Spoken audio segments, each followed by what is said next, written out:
एक तू ही निरंकार। बोल सतगुरु माता सुदीक्षा सविंदर हरदेव जी महाराज की जय। एक तू ही निरंकार। हे निरंकार प्रभु, मैं तेरी शरण हूँ, मैनू बख्श लो। तो आज का संतों महात्माओं का ज्ञान है, पीर पैगंबरों का ज्ञान है, महापुरुषों का ज्ञान है। और ज्ञान सब ज्ञानड़ी, ब्रह्म ज्ञान एक ज्ञान, जैसे गोला तोप का साफ करे मैदान। ज्ञान तो संसार में सभी प्रकार का बताया है संतों ने, लेकिन ब्रह्म ज्ञान से बढ़ के कोई और ऊपर ज्ञान नहीं बताया संतों ने। और ब्रह्म ज्ञान से ऊपर यानी जीवन में इस आत्मा को इस जन्म मरण के चक्कर से, शरीरों के बंधनों से मुक्त करा लेना, वो ब्रह्म ज्ञान ही, जो सब प्रकार के इस मन के अंदर जो भ्रमोजाल में फंसा हुआ है, सारे गुरु महाराज जी तो कहते हैं ब्रह्म की समाप्ति ब्रह्म की प्राप्ति। तो ब्रह्म की समाप्ति हो गई तभी हमारा इस आवागमन चक्कर से पीछा छूटेगा। तो यहाँ कहा भी है, गुरु बिन ज्ञान नहीं, गुरु बिन ध्यान नहीं, गुरु बिन आत्म विचार न लहतू है। गुरु बिन प्रेम नहीं, गुरु बिन नेम नहीं, गुरु बिन सीलहु संतोष न गहतू है। गुरु बिन प्यास नहीं, बुद्धि को प्रकाश नहीं, ब्रह्महु को नारास नहीं, ब्रह्मु को नाश नहीं। संशयी रहतु है, गुरु बिन बाट नहीं, गुरु बिन हाट नहीं, सुंदर प्रगट लोक वेद यो कहतु है। यह भगत संत सुंदरदास जी की वाणी है, जिन्होंने अपनी वाणी में फरमाया है, जिन पुरुषों ने पूर्ण सतगुरु की शरण नहीं ली और उनकी सेवा नहीं की, वे चारों युगों में दुखी रहते हैं। ये सुनने की बात है कि संतों के महापुरुषों के स्वयं के अनुभव की बातें जो बताई है संतों ने, कि जिन पुरुषों ने पूर्ण सतगुरु की शरण नहीं ग्रहण की और ना ही अपने सतगुरु की सेवा में, सत्संग में, सुमरन में मन लगाया, तो उस मनुष्य के बारे में कहते हैं वो चारों युगों में ही दुखी रहते हैं, क्योंकि उन्होंने गुरु शब्द द्वारा अपने हृदय में सच्चे मालिक की पहचान नहीं की और माया के अहंकार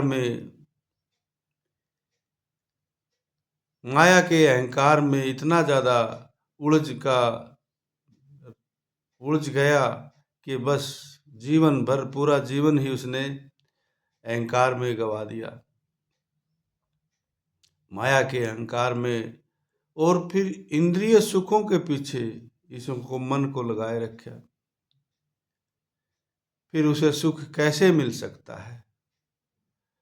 तो यहाँ संत महात्मा समझाते हैं, जिस मनुष्य ने अपने गुरु शब्द द्वारा अपने हृदय में सच्चे मालिक की पहचान नहीं की, माया के अंधकार में, माया के अहंकार में पड़ा रहा और इंद्रिय सुखों के पीछे मन को लगाए रखा, उस आदमी को सुख कैसे मिलेगा। यहाँ बहुत गहरी बात है।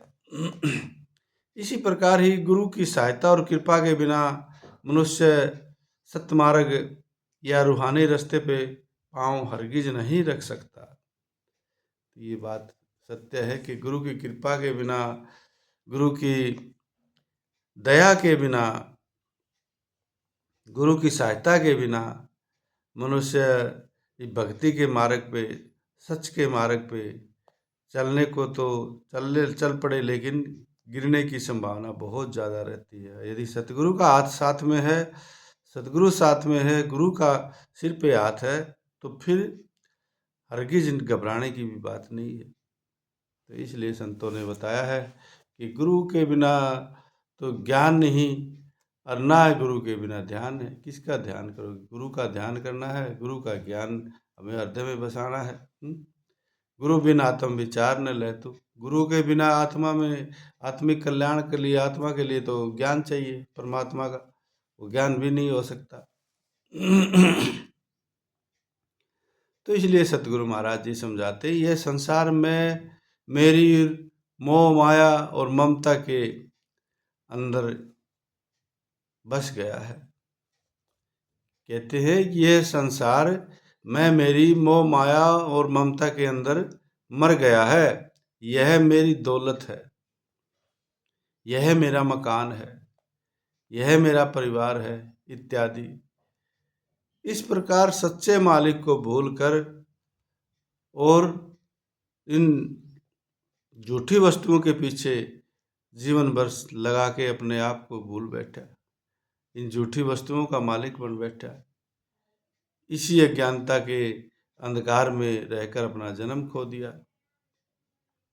तो संत महात्मा समझाते हैं कि भाई ये मैं मेरी मोह माया ममता के अंदर जो जीवन भर तने अपना लगा दिया, ये दिल दौलत मेरी है, ये मेरा मकान है, ये मेरी गाड़ी है, ये मेरा परिवार है, इसके बारे में संत महात्मा बताते हैं इस प्रकार तने अपने आप अपने सच्चे मालिक को भुला दिया, अपने सच्चे मालिक को भुला दिया, और इसी अज्ञानता के कारण तो फिर आज अपना मनुष्य जन्म भी खो दिया।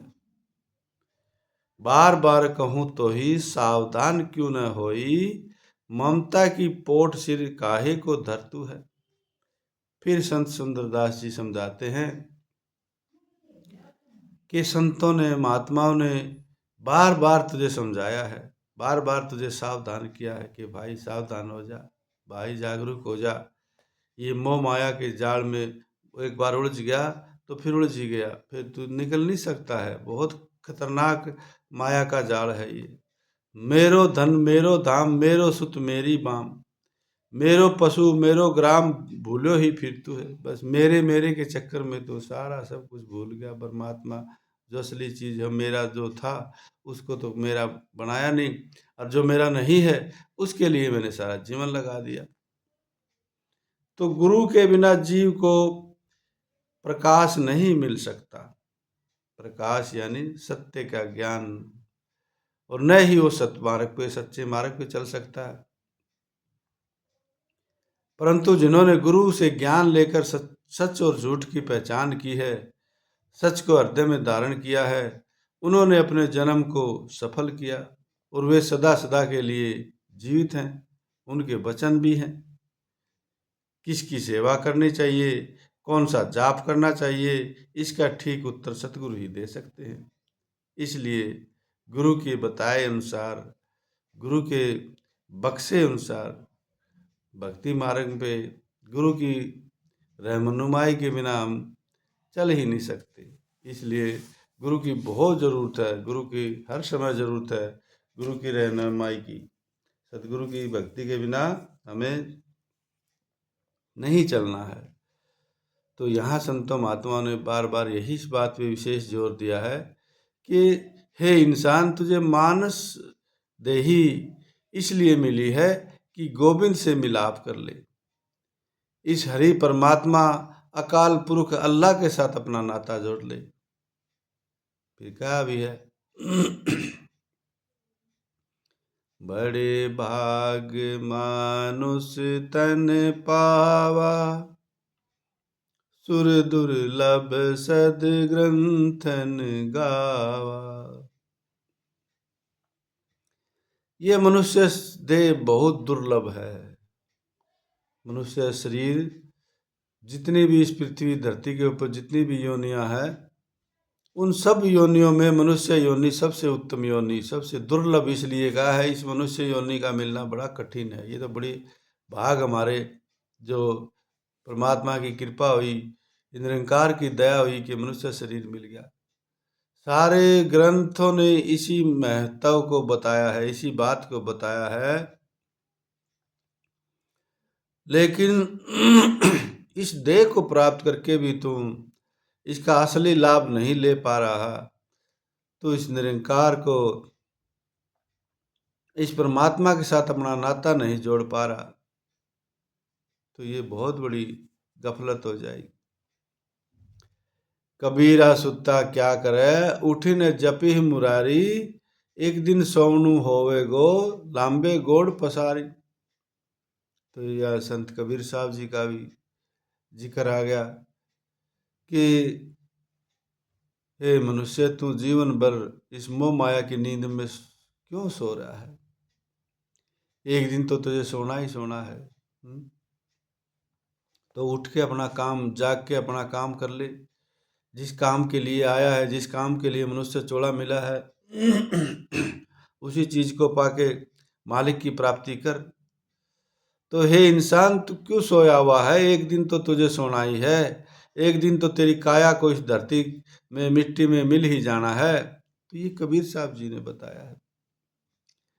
माटी कहे कुम्हार से, तू क्या रोंदे मोए, एक दिन ऐसा आएगा, रोंदूंगी मैं तोए।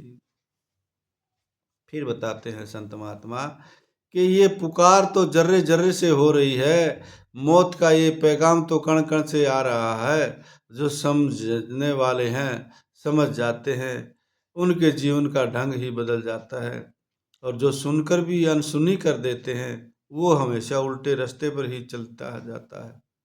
वो मंजिल के करीब नहीं, बल्कि मंजिल से दूर होता चला जाता है। तो संतों ने कहा है कि इस मालिक, इस निराकार के साथ हर किसी ने अपना नाता जोड़ना है। तो इस निरंकार के साथ, इस प्रभु के साथ, परमात्मा के साथ हर किसी ने अपना नाता जोड़ना है। और जब ही तो हम जीवन भर इसको याद करेंगे, तो आखिरी में हमारे को इसकी याद आएगी। यदि जीवन भर हमने इनको याद ही नहीं किया, निरंकार को याद ही नहीं किया, मालिक को याद ही नहीं किया, सतगुरु की याद नहीं आई, तो पर आखिर में हमारे कौन याद आएगा? कोई याद नहीं आएगा। माया के बीच बोए हैं, माया ही मिलेगी। बोए पेड़ बबूल का, तो आम कहाँ से खाए? संतों ने साफ साफ कह दिया, जीवन भर प्रयास करना, अभ्यास करना, मालिक की भक्ति करनी, गुरु शब्द का अभ्यास करना, गुरु शब्द के साथ अपने चित्त को जोड़ के रखना, यही तो संतों ने बताया है। और ये काम हम नहीं कर पाए, तो ये मनुष्य शरीर दुर्लभ शरीर इसलिए दुर्लभ है कि इस शरीर में रह के हम सदा सदा के लिए अपना जन्म मरण मुका सकते हैं। तो यहाँ फिर सतगुरु माता जी कहती हैं कि एक दिन सुनार संग कोई बैठ के गहने नहीं बना सकता। तो मिसाल देते हैं, जैसे सुनार के साथ बैठ के एक दिन हम सोचे, एक दिन के पास बैठ गए, बैठ के गहने बनाने सीख जाए, तो नहीं हो सकता। एक दिन बैठ सुनार संग कोई गहने नहीं बना सकता, शिष्य मॉनिटर जो बन जाए शिष्य नहीं कहला सकता। क्लास के अंदर टीचर है, टीचर ने कोई अच्छा बच्चा है, बुद्धिमान है, उसको मॉनिटर बना दिया, तो मॉनिटर तो बना दिया, लेकिन वो शिक्षक नहीं कहला सकता, अध्यापक नहीं कहला सकता। अभी वो मॉनिटर है, शिक्षक नहीं है। इसी प्रकार सतगुरु माता जी समझाती है कि हम संतों का संग करके, संतों के शरण में रह के, गुरु की शरण में रह के भक्ति करने का तरीका सीखे, भक्ति कैसे की जाए उसका अभ्यास बढ़ाए, दिन रात इसकी प्रैक्टिस इतनी ज़्यादा करें कि ये मन भक्ति को छोड़ के और किधर भागे ही ना। फिर धीरे धीरे धीरे सतगुरु जब तो हमारे हृदय में बस जाएगा, उनका ज्ञान हमारे हृदय में बस गया, उनका नाम हमारे हृदय में बस गया, तो फिर हम दूसरे को भी कह सकते हैं, हाँ भैया हमने परमात्मा को पा लिया है, हमारी आत्मा का आवागमन हमने मुका लिया है, आप भी ऐसे करो, ऐसे कर लो, ऐसे करके आपका भी काम बन जाएगा। तो जब हम खुद, हमारे अंदर इतनी मजबूती नहीं आई है, हमको इतना पक्का विश्वास नहीं हुआ कि हम पार होंगे कि रुक जाएंगे, अब की बार इस जन्म में हम पार हो जाएंगे कि नहीं हो जाएंगे। तो हम दूसरे को नहीं कह सकते जब तक हमारे अंदर, खुद के अंदर इतना पक्कापन नहीं आता है। जब तक पाठशाला, अपना पाठ जो पक्का हो तो औरों को समझाएगा, पाठशाला में अभी जो आया वह क्या पाठ पढ़ाएगा। अभी अभी मालिक की भक्ति शुरू की है और बस 2-4 बातें याद होगी, उन्हीं बातों से दुनिया को समझाने निकल पड़ा। तो यहाँ यही बात सतगुरु माता जी समझाती है कि जिसने अभी भी तो स्कूल में नाम लिखाया है, इस आध्यात्मिक स्कूल में, और अभी उसने आते ही बस उस औरों को प्रचार करना, शिक्षक देना, खुद का भरोसा ही नहीं है, ये मन कब किस समय कहाँ गिरा दे। तो इसलिए कहते हैं कि ब्रह्म ज्ञान जो खोल रहा हूँ, इससे ध्यान हटाना ना। ये ब्रह्म ज्ञान जो परमात्मा सतगुरु निरंकार से जो हमको मिलता है, उससे ध्यान नहीं हटाना है। कि तन मन धन सब निरंकार का है। जिसकी वस्तु समझो उसकी, काम नहीं तकरार का, कहे अवतार ये पहला वर्ण है, तन मन धन सब निरंकार का। जब गुरु की शरण में गए हैं, गुरु के चरणों में पहुंच गए हैं, पहली अवस्था में पहली बार में उन्होंने बोल दिया कि ये शरीर इस निरंकार ने दिया हुआ है। अब किसी ने कोई वस्तु हमको दी है, वो कब अपनी वस्तु वापस ले ले उसका कोई भरोसा नहीं। तो निरंकार ने ये शरीर दिया है, तो शरीर ये निरंकार कब वापसी ले ले, तो हमारा तो कुछ नहीं। तन मन धन निरंकार का है। मन भी जब निरंकार का दिया हुआ है, परमात्मा का बख्शा हुआ है, सतगुरु का बख्शा हुआ है, मन भी सतगुरु वापसी कब, धन भी ऐसे ही। तो इसलिए कहते हैं जिसकी वस्तु समझो उसकी काम नहीं तकरार का। जो वस्तु परमात्मा की सारी दी हुई है, बख्शी हुई है, और जब उसी वस्तु को वापसी लेता है तो हम एक प्रतिकूलता मानते हैं, क्योंकि हमारे पास इतना धन था, इतना मेरा सुंदर शरीर था, अब मुझे मरना पड़ेगा, अब मुझे जाना पड़ेगा, अब मुझे छोड़ना पड़ेगा, मैं तो इस शरीर को नहीं छोड़ूंगा। ये नाना प्रकार के भ्रम बान जाल में फंस के जीव अपना आत्मा का कल्याण नहीं कर पाता है। गुरु की बात है, वे तन मन धन सब निरंकार का है, वो जब चाहे ले, उसकी मर्जी। किसी से कोई उधारा सामान हम ले आए और घर में लाके अपना काम नहीं निकाला, और फिर वो 2 दिन बाद मांगने आया तो फिर वो काम भी नहीं हुआ और सामान भी वापसी ले गया। ये हाल होता है। इसलिए मनुष्य शरीर मिला है, इस शरीर को पाके अपना काम निकालना, यानी मालिक की प्राप्ति का अनुभव कर लेना, ये हमारा सबसे फर्स्ट काम है। फिर उसके बाद इस शरीर को बचा समय लगाते रहो, भक्ति की तैयारी करते रहो जीवन भर। अपने कार्य व्यवहार काम धंधे भी संभालो, अपनी घर गृहस्थी भी संभालो, कहीं जाना नहीं है। तो आज का संतों महात्माओं का यही विचार है कि जीवन में गुरु के बिना हम गिर के कहीं भी नष्ट भ्रष्ट, जैसे भगवान श्री कृष्ण जी भी कहते हैं कि अर्जुन जो गुरु के बिना भक्ति करता है वो बादलों की तरह छिन्न भिन्न नष्ट होकर यहीं बर्बाद हो जाता है। तो हमने गुरु के सहारे, ये मन तू चलना गुरु के सहारे, गुरु के सहारे हमारा मन चलेगा तो फिर अपने आप वो नाम रूपी जहाज में बैठे हुए हैं, पार लग ही जाएंगे। तो आज का यही सतगुरु माता जी के चरणों में अरदास कि हे सतगुरु माता जी, सबका भला, सबका कल्याण, सबके मन में ऐसी अवस्था आ जाए कि सब मालिक की भक्ति में दिन रात लगे रहे और अपनी आत्मा का कल्याण करे। इसी अरदास के साथ प्रेम से कहिए धन निरंकार जी।